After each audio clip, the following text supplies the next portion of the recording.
Okay, we're here. Hello, everybody. Welcome to the big show. It's your pal Bruce here. Welcome to TWB, Traveling with Bruce. I'm Bruce.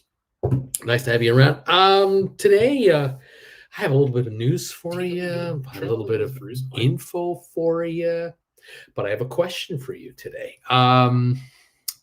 One of my viewers was asking me a few minutes ago, before I do this show every week, I do the Hangout show for sponsor members with yours truly.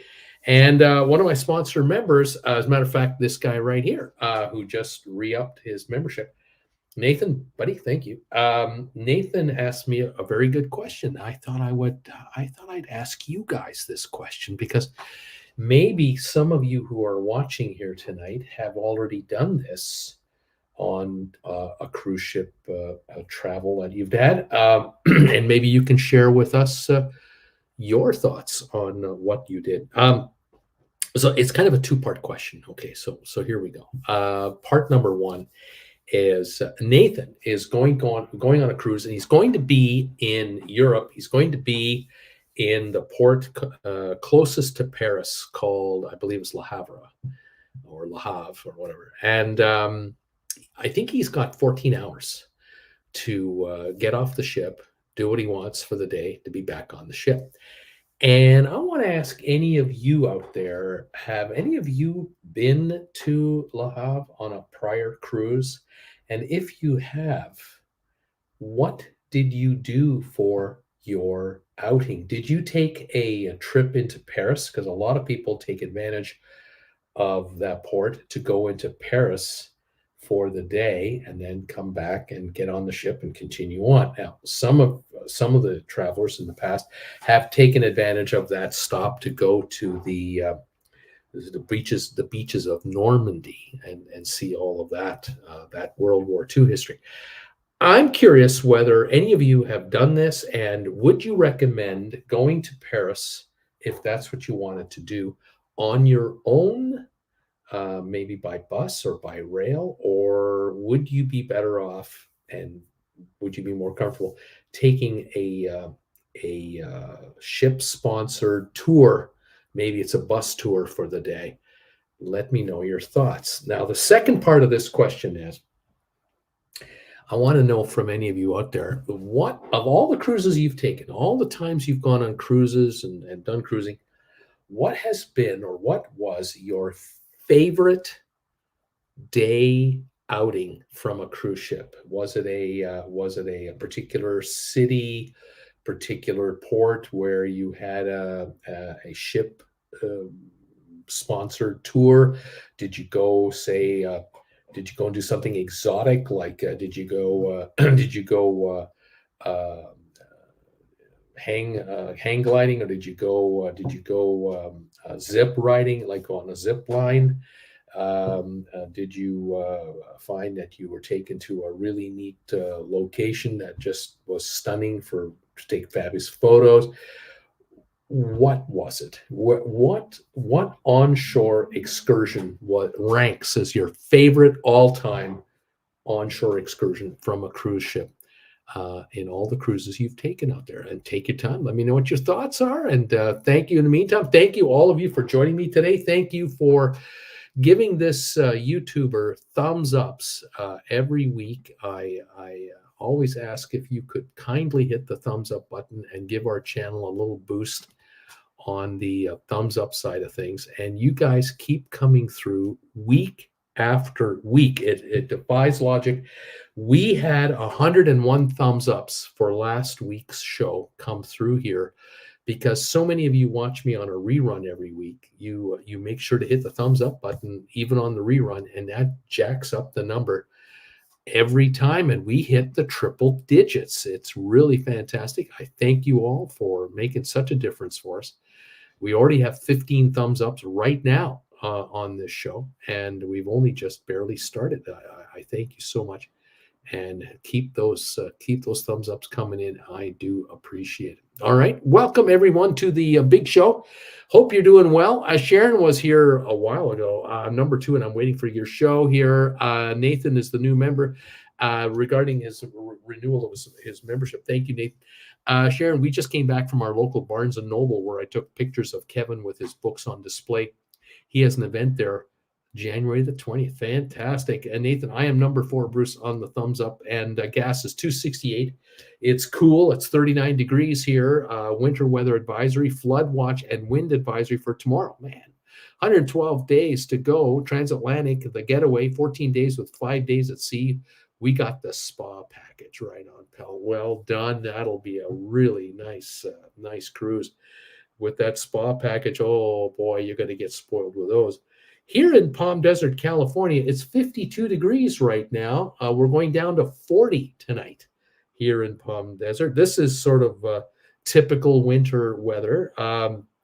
We did hit a high of 58 today. We're going to go down to 38 for the overnight lows on Friday and Saturday coming up this weekend with highs around 58, 59 degrees. But a week Wednesday, we hit 70. So, okay, we'll take it and we'll hope for the best. Here in Palm Desert, the other big news for us here, for Jennifer and I, is that Jennifer is going into the hospital in 8 days. Next week, Tuesday, first thing in the morning, she will be going in to get her second hip replaced. And that is the big one for us. So we're very eager for that to happen. And she's really looking forward to getting that procedure done. And then it'll be rehab time and building her strength and flexibility, and we're looking forward to a full, complete recovery there. Ken Correcca in the house. Welcome, sir. Hi, Bruce, and all from Saginaw, Michigan. The temperature is 32 degrees with snow starting around 4 a.m. Gasoline, $2.99 a gallon here. Go Blue, Janet and Ken, number 6. Thank you, guys. Robert Mailhout is in the house. How you doing, Robert? Connie is in the house, too. Hi, everybody. Bad weather coming for tomorrow as well. Robert, wind and rain for tomorrow into Wednesday. BW is here. Hey, Uncle B, cruising number 9. Right on, pal. Larry Barnett. Larry Barrett, good day. Hello, sir, and welcome to the show. Nathan, a member for 30 months. I've been a member of this channel for 30 months. Larry, connection is bad, he says. Hopefully it'll improve for you. Louise Lantier is in the house. Hi there, Louise. Welcome to the show. Kevin, hey, Uncle Bruce, thumbs up, number 9 tonight. Watching college football national championship game. Hope Jen is doing well in her rehab. That'll start next Wednesday, Thursday, Friday. Yeah, Donnell in the house from Cork, Ireland. Hi, Bruce and all. I'm number 10. Thumbs ups tonight. Thank you, my friend. Sharon, I'll be honest, I generally prefer exploring locations on my own instead of going on sponsored tours. I hate being herded. And can I blame you for that? I cannot blame you for that at all. I think that is excellent. And, you know, the question is, can you do that Le Havre port in France? Can you go from there to Paris on your own in comfort and in with confidence, I think is the other word I'm looking for. A lot of people are worried that if they leave the ship and they go somewhere, they won't get back in time. They might miss the connection. And the key here is, can you get from Le Havre to Paris by, say, rail or train, train or by bus very reliably, especially if you want to see the Eiffel Tower or something like that. Sharon, last year in the Nassau, Bahamas, we went on a walking food tour that we booked on our own, and it was more fun than any excursion we could have booked from a cruise line. Right on. That sounds awesome. Tom Henry, hello, everybody. Tom Henry is in the house. Welcome from Richmond, Virginia, my friend. Nice to have you here, sir. Shady Hill, Homestead, number 17. Have a great evening. Thank you. Diane Flowers is here. Hi, Bruce and all. I am number 18. Gas 289, and it's 34 degrees in Delaware. Donnell, hi there. Tom, all okay with you? Hopefully, Sharon, best of luck to Jen next week. And Larry Blake, number 25, Bruce. I am the 25th thumbs up. You're a quarter of the way to 100 thumbs ups already. You've only been on the air for 9 minutes, and you've already got a quarter of the thumbs ups you are shooting for. 100 every show. Thank you so much, Larry. And all of you who are hitting that thumbs up button for us, it is fabulous to see that come in. And I say, the rerunners out there, you guys are awesome. Hitting the thumbs up button when you watch the show later tonight, tomorrow, the day after, and you let us know. I appreciate it. Some news today. I've been noticing that there was a a cruise line, and it's MSC has announced a number of changes to a world itinerary cruise that they were offering because of problems in the Red Sea. And while you can imagine how bad that's got to be, here is basically a map of the Red Sea. Let me just get Larry's comment out of there. Thank you again, Larry. There you go. The Red Sea. You can see here. You've got the the peninsula that has Saudi Arabia, and then below at the very bottom is Yemen and Oman, and Djibouti is down there, Eritrea and Sudan and Egypt, and there's the Suez Canal up by Cairo. Very tense area there, very tense. Right now on the cruise ship watch, I was looking at Cruise Mapper earlier today, and I looked at this same area with Cruise Mapper, and you can just see one ship in the Red Sea right now. That's a cruise ship, and that is a Seven Seas. I think that's a Silver Sea ship, and it's booting out of there. It's at 4 a.m. over there when that was taken, and they were going at 20 miles an hour, heading out right along the coast of Saudi Arabia to stay away from Sudan and Eritrea. Here's a shot here. I blew up and I zoomed up the area here, the strait near Iran and Oman and the United Arab Emirates. I wanted to see how many cruise ships are in this region of the Mideast, and there are 6 at the moment. A number of them are a number of MSC ships and a few other brands, but no major North American brands are here. No way to a Strait of Hormuz, a very dangerous area there. A lot of U.S. Navy presence and other Navy ships from other countries to keep those waterways open and running. Very touchy situation over there. So apparently, because of all of this region that you see here, this region being so hostile, MSC has decided that a cruise ship that was going to go through the Suez Canal and through the Red Sea is not going to do that anymore. It's leaving the Mediterranean and going all the way around Africa, around the other side. And then continue its trip on. So that is news that I heard today. Other news going on. You probably have heard this everywhere. It's this story right here. That hole in the side of the Alaska Airlines 737 MAX number 9 version. This is, dominating avionics right now. What a mess here. This plane, there are at least 170 of them grounded now in the U.S. by the FAA. I do not know if any other MAX 9 planes have been grounded by the rest of the world's airlines. I don't know the story there. I do know that we've seen these photos. Here's from the inside of the plane. Unbelievable. Apparently, they found the door that popped off there. They found it. There's the plane there with some plastic covering over it to protect it from the elements. They're doing a lot of safety checks on this airplane to make sure it's okay. Here's a picture of a plane that didn't have a problem. This plane doesn't have a problem, but you can see the plug, the actual plug towards the back. You see the tail there at the end with the blue colored tail, and then going forward in the fuselage, you get those green and blue stripes, and then just about 10 windows ahead, there is that plug there, and then you have 2 exit doors over the wing, and one at the very back of the plane, obviously, and one at the very front. But that plug there is evident, and that's this plug right here. That should not pop out. It did. There will be all kinds of questions asked about this little problem right here. And We're going to have to wait and see what the NTSB comes up with, the FAA.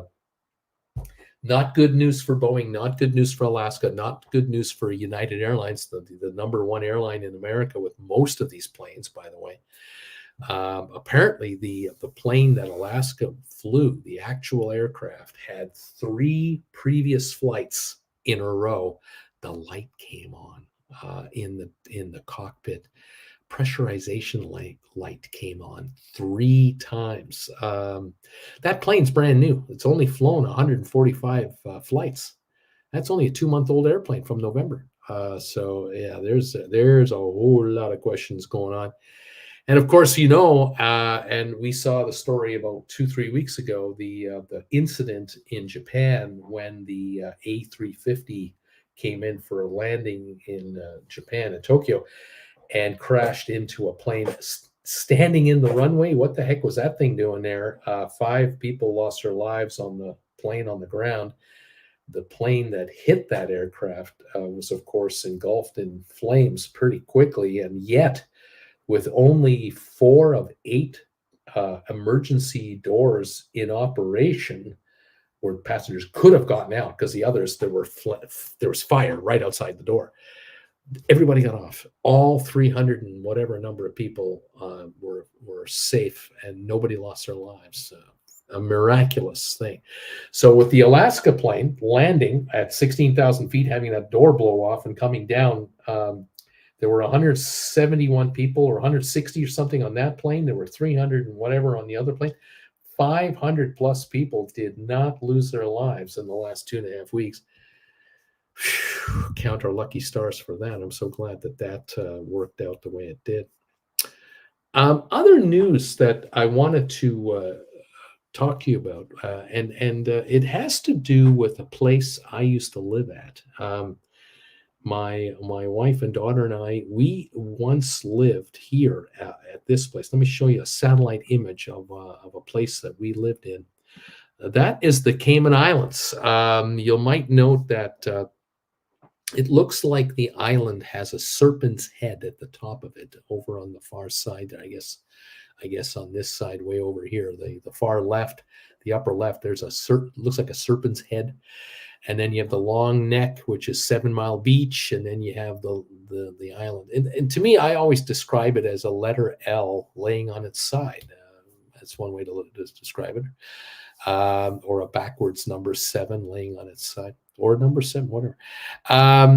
The island, when Jennifer Jr. and I lived there, we were there for about 2 years.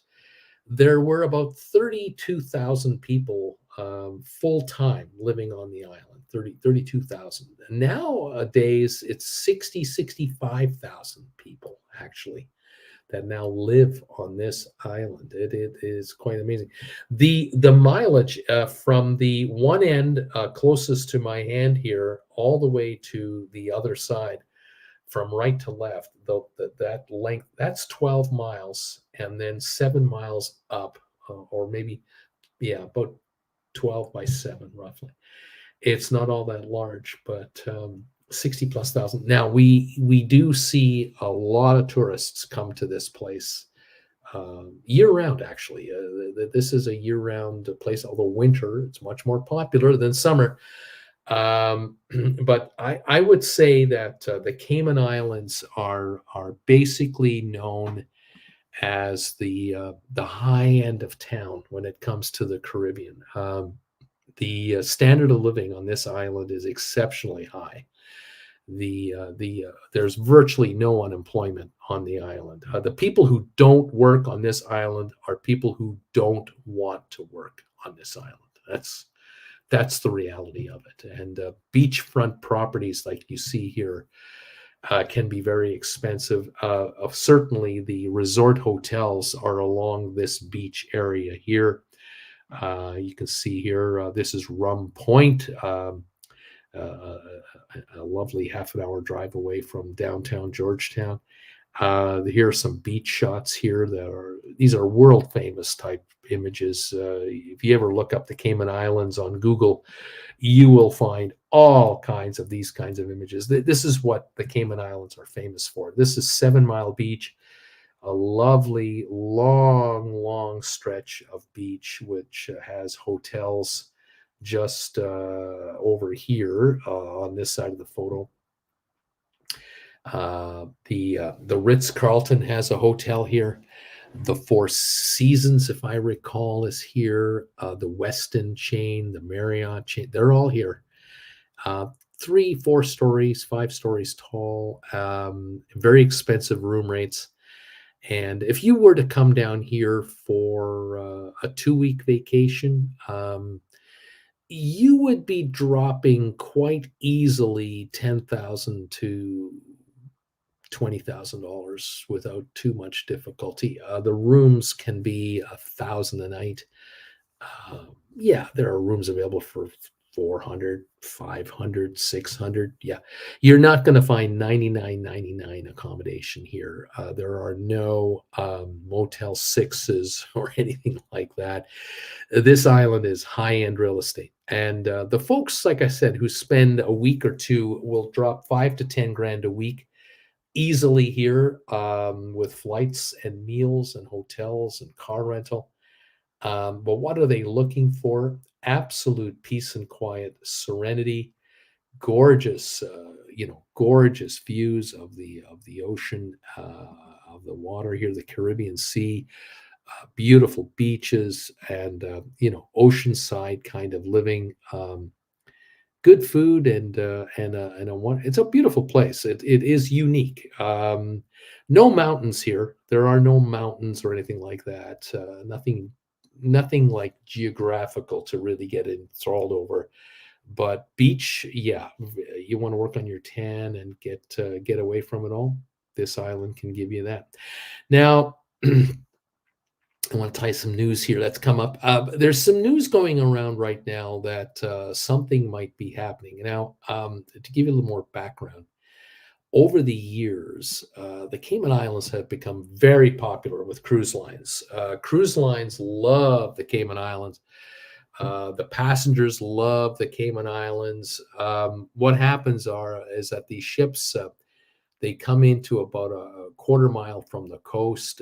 They basically drop anchor and hang out here. The wind is usually coming at them from the shore, and so the ships are.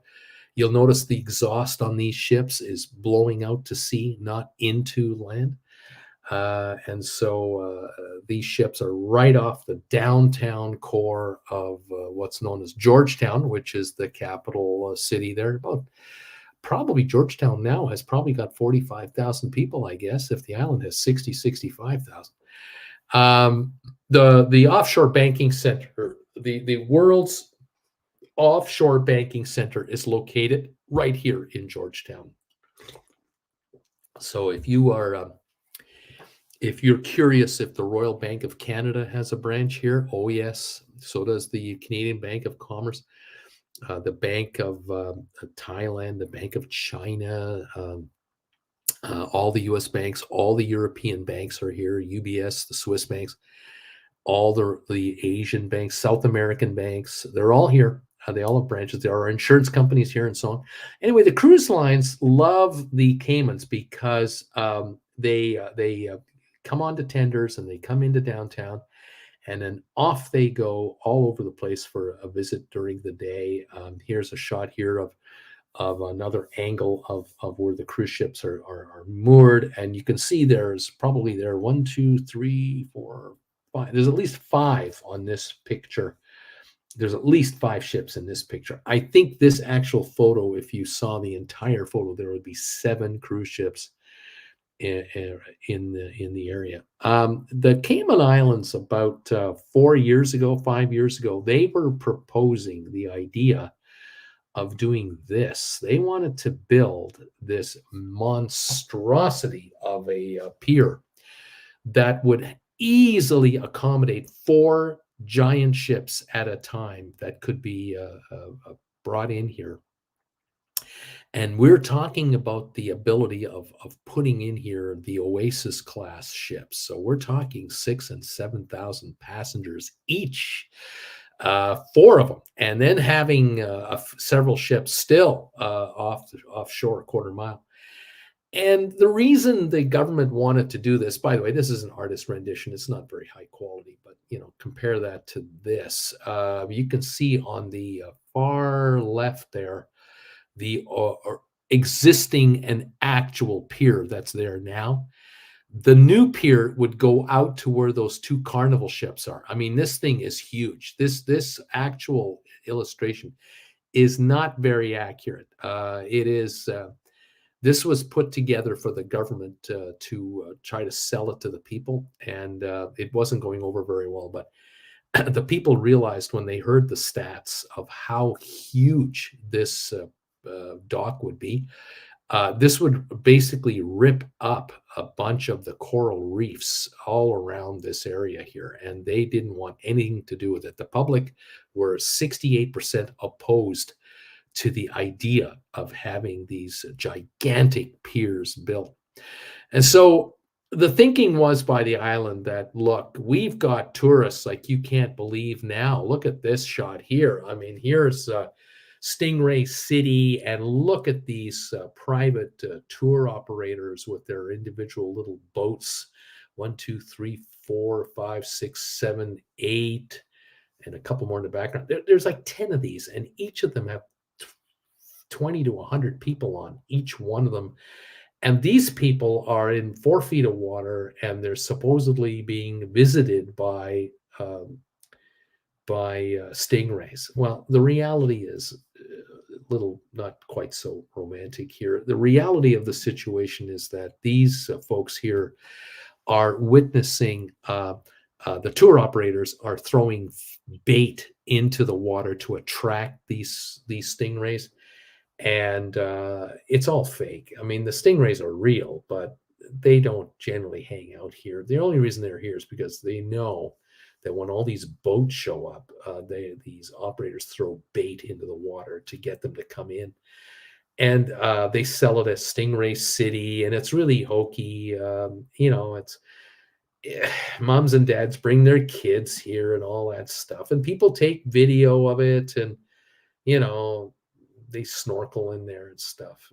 But it's overkill, and I'm surprised that the island actually allows this to take place, because really what it is an abuse of the wildlife. And the Cayman Islands, when I lived there, they prided themselves on saying that we're a very natural place, and we have a turtle farm here, and we release turtles into the wild every year to help the population of the turtles, and we respect the fishing, and we have quotas and all that. But this Stingray City thing is so blatantly manipulative.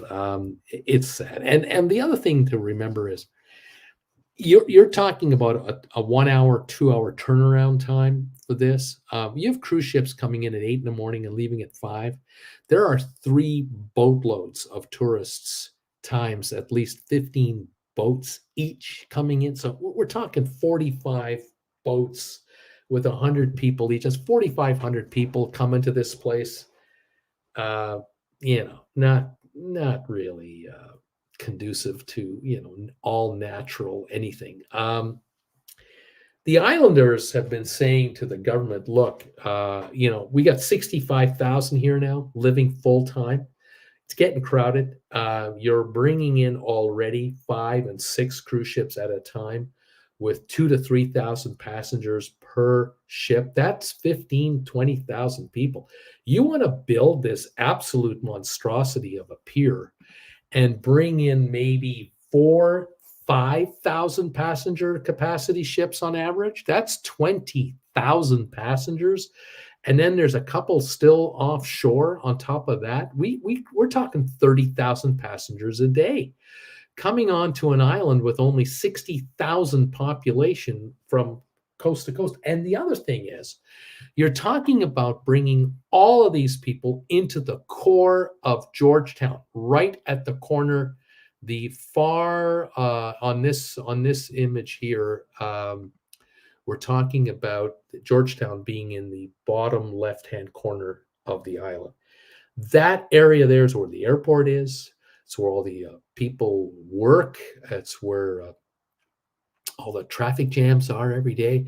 Schools in and around that area. Parents have to drive into that area and drive out of that area twice a day. It's mayhem. It's complete mayhem. And when I was there in 98, 99, 2000,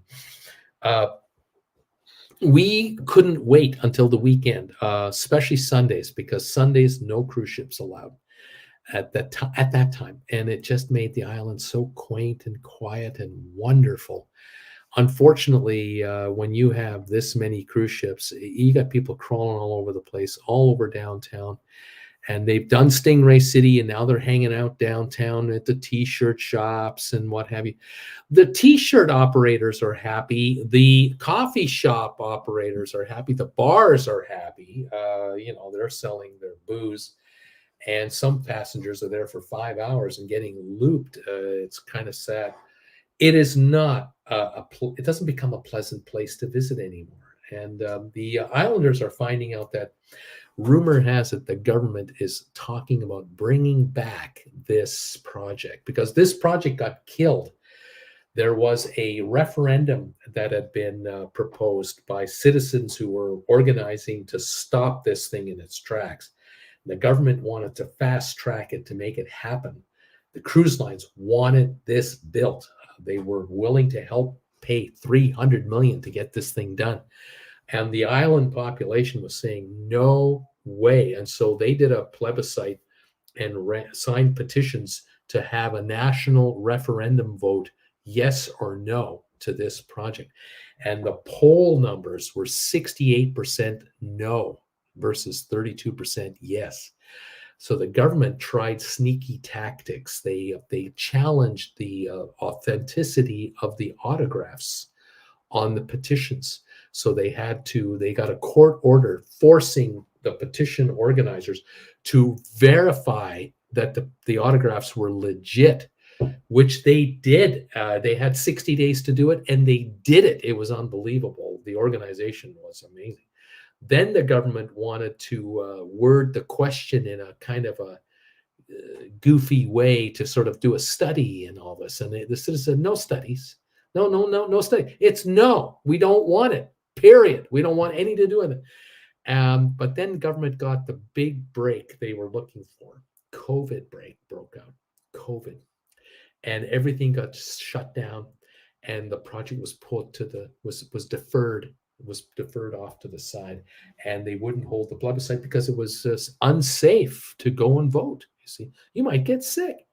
Well, here we are in 2024, and now the talk is that during the coming year, government might try again to bring this project back in front of the population to see if they will vote on it this time, or if they can get it through, and there'll be another drive all over again to try another petition to do another referendum. So the battle might be on again. The island, people of the island, were telling the politicians, not only do we not want this monstrosity in our downtown core, we want fewer cruise ships, period. We don't want as many of these cruise ships as we've had in the past. We don't want this many people in Stingray City at a time. We want this to be regulated by at least 3/4. We want this reduced by at least 75%. Well, I can tell you, the operators of these boats, all of these boats over here, these guys live off this stuff. I mean, this is easy money. They're getting $30 a passenger, 100 of them at a time. It's $3,000 for a 2-hour tour of Stingray City.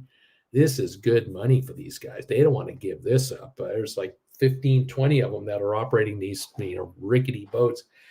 They don't want to give that up. The bus drivers with their bus lines and bringing 40 people at a time to these, from the ship to the Stingray City and back, or driving them around the island, they're making good money. $10 a passenger, $400 a trip. They're making money. They don't want to give it up. The cabbies are happy. The taxi drivers, they're making bank. The bartenders don't, bar owners, they don't want to give it up. They're selling booze to these people, and the t-shirt people.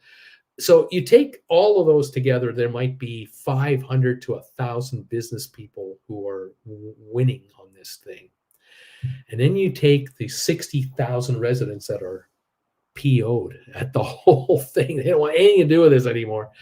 And you've got this war going on. And the hotel operators with the five-star Ritz Carlton, the Westin, the Marriott, these folks are going, we bring people in here for the 7 Mile Beach experience, and these folks are dropping $1,000 a day, and you guys on the cruise ships are bringing these people in that are dropping $150 a day, and they're just creating traffic jams everywhere.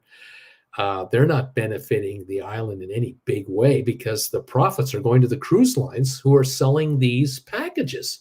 You can buy a Stingray City thing on the ship itself, and the ship is getting 3/4 of the money. The operator is getting the rest. It wouldn't surprise me if people who are going on these ships to Stingray City are paying $100 each to go to Stingray City, and the operators are getting $35. They're getting chump change, but it's still a ton of money. In the meantime, the regular population is saying, look, why don't we just spend our efforts to convince people to come down here for 1 and 2 week vacations? Why don't we get triple the number of high rollers to come down here and drop $1,000 a day? They're renting cars. They're going to the restaurants. They're going to the turtle farm. They're taking a day trip to Rum Point. They're hanging out on the beach. They're quiet. They're in bed by 10 o'clock at night. You can't go clubbing on the island. There are no clubs. This is a very family-friendly, clean place, and it's low-key and it's well-to-do. Why don't we go after just those people? Do you notice how many private jets land at the airport every day? People coming and going on private jets. They're coming and going on air flights from American Airlines, Delta, United, Cayman Airways has its own national carrier. The island has its own national airline with 4 planes. And they're flying in from Miami, Fort Lauderdale. They're coming in from Tampa. They're coming in from Orlando. They're flying in from New York, from Dallas, Toronto. Why don't we encourage plane passengers to fly in and out of here, spend a week or two, drop big money, and forget about the cruise ship madness? It makes no sense. By the way, one of the problems or one of the realities of the island, and I'll show you this photo again, there are 2 Carnival ships there. A lot of the islanders are complaining about how many passengers are coming off of these ships, and they are basically saying that most of the passengers that come off most of the ships are Carnival brand cruise ships. And they're not very fond of these folks. They're not fond of the Carnival brand visitors because they lump them into the cheapskates. They say these folks don't spend any money here. We're not charging these people a $30 fee to land here so that we get $30 every time they come on the island. We're not getting any tax revenue. The island's government really isn't benefiting. It is the business people and the tour operators and the cruise lines that are raking in most of the money from the passengers. It's not going to the island's benefit, which ultimately goes to the government of the Cayman Islands on behalf of the citizens of the Cayman Island. When you have people drop $1,000 a day on the island and $25 or $30 of that is a hotel room tax that goes to the government of the Cayman Islands, and whenever they buy booze, there's a tax for the booze. There's money going to the government from people who visit. Certainly, rental car companies, gasoline that is purchased, and everything, all the services. Yeah, government is making money off of people dropping that kind of money. And so there's a real tug of war going on, and it'll be interesting to see how this plays itself out going forward. I have mentioned here on this show, all obviously in the last few weeks, I've mentioned to you how Caribbean countries are raising their port charges. the Bahamas, how much they're charging for cruise ship passengers to come in, and other places. That is their way of getting government money into their hands, because a $10 or $20 t-shirt sale doesn't make the government anything, really. It's pennies, but dollars are coming in for every passenger, whether you get off the ship or not, when they come into port. The Caymans has to decide how they want to bring in cash from visitors, and there you have it. Which visitors do you want and which ones do you not?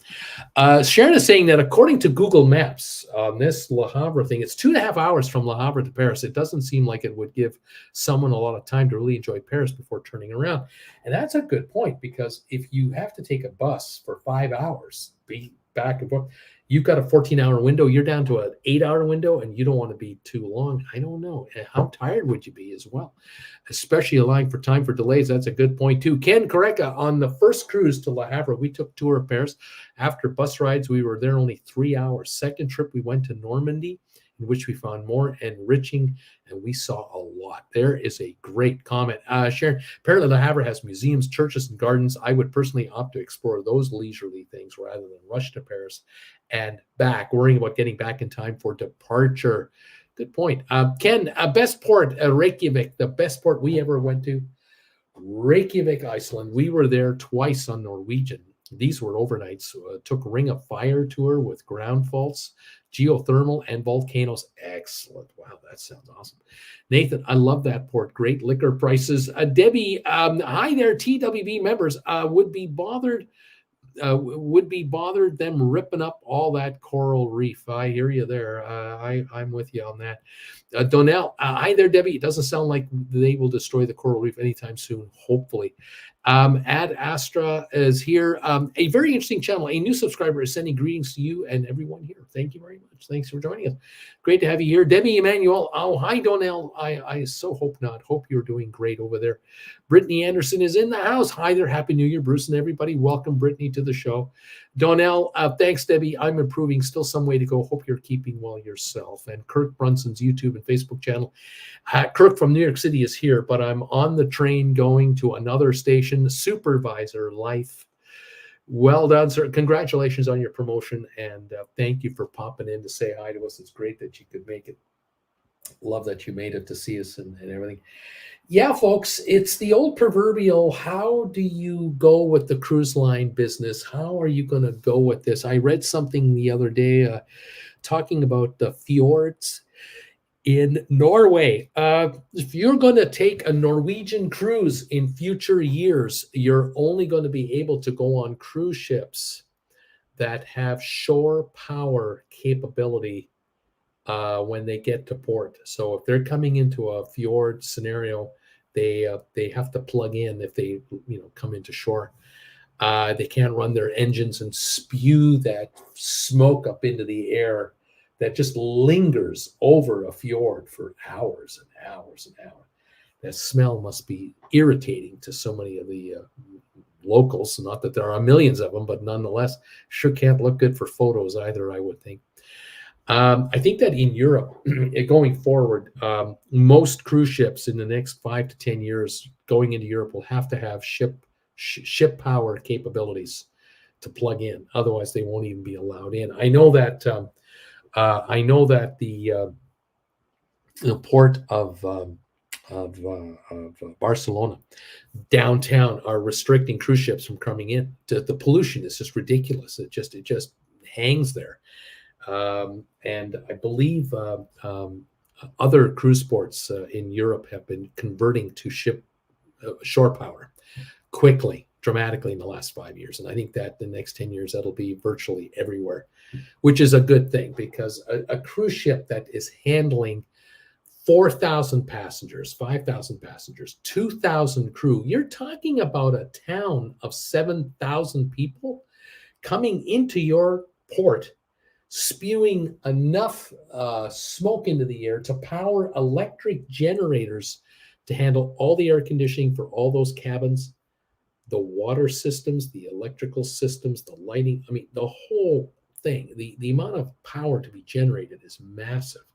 And yeah, you can imagine how many thousands of gallons of diesel fuel is being burned up not very efficiently in these engines. And what if there's 4 of these ships in the area, like the port of in France, the port on the water, Marseille, France. There are images of Marseille with 5 cruise ships in the port. The Marseille town officials are saying enough's enough. We've got to go with shore power. That we can't have these ships just standing there 8 hours, 10 hours, dumping off passengers and picking up supplies and picking up new passengers before they leave, spewing this into the air for 10 hours. It's unacceptable. We can't have it. Changes are happening. And of course, we do know that many new cruise ships coming out now are using liquefied natural gas. And that is at least the cleanest form of a fossil fuel versus diesel.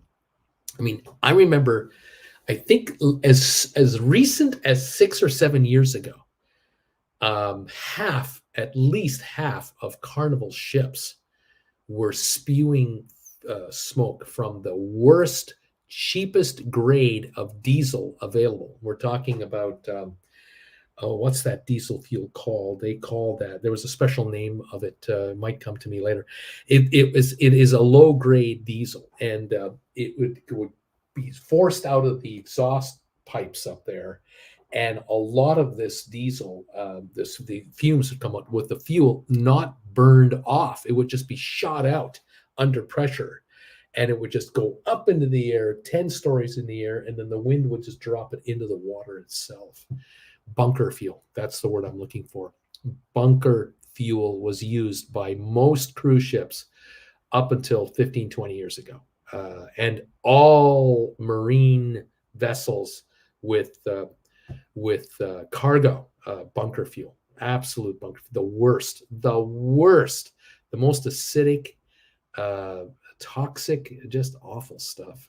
Yeah, things have changed. Anyway, there you go. Thank you all for joining me today on this show. Guys, how are we doing on the thumbs up count? Is that still happening for me?